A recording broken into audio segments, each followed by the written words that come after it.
Hey, Bob Kitchen here again. Going to review a couple more golf clubs for you today.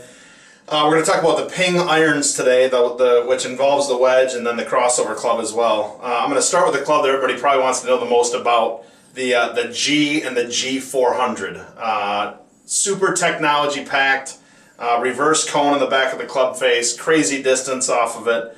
Ping has always been known for making a great iron that goes straight, gets the ball in the air real easily. They weren't known for distance.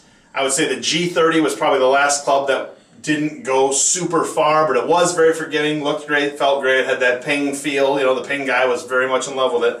Once they came with a G, and now the new G400, crazy distance without bending the lofts real strong. This is a technology-driven club as opposed to what we call the other thing specology. Still the notch in the back of the golf club. A lot of companies have copied on that. That's when you bend the golf club, it bends in the same spot, so the golf club keeps consistency. It's offered in a wide range of lofts, all the way down through a lob wedge. Really good club, steel shaft, graphite shaft. The G club, you'll be surprised how reasonable the price is. The G400 falls in line with what most everybody else is doing.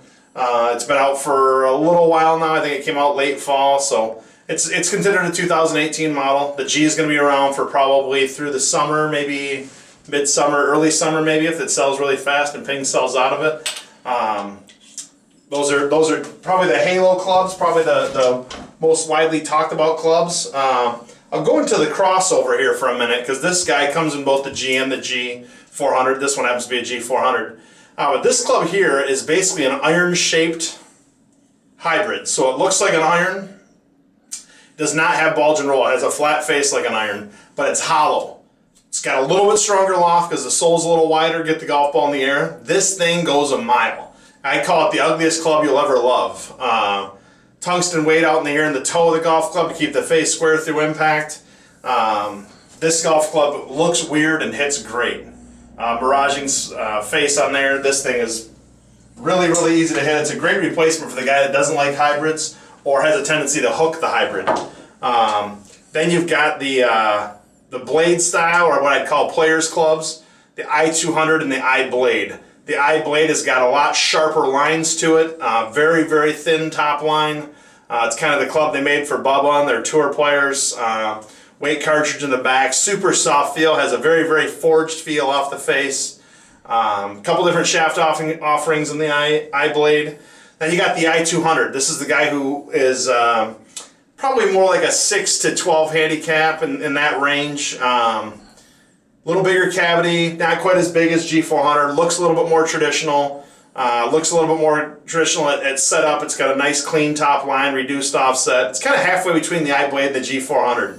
So that's the i200. Again, comes in a wide range of lofts, etc. And then to match up with that, or the G400, it's the iBlade wedge, or pardon me, Glide 2.0. This is a match to the iBlade, but it's called the Glide 2.0. It has the exact same look as the iBlade. Cartridge in the back of the head. This one happens to be the black one, as you can tell. It's probably hard to even see what it is. But then it also comes in a silver finish. This is a 50 degree, it goes all the way up to 60. You can match the shafts to your wedges, or from your wedges to your irons. Righties, lefties. Ping does a really good job with left-handers as well. Reasonable price, very comparable to Vokey and Cleveland and Callaway and all the other boys. Soft feel though, hits the ball great. These are worth a swing. So that's the Ping irons for 2018. I will be back with a hollow-headed Ping iron here in a couple weeks when that golf club gets released. But that's the cavity back. That's kind of the bread and butter, the clubs that most people are going to buy. That's Ping for 2018. So come on out and give them a try and see what you think.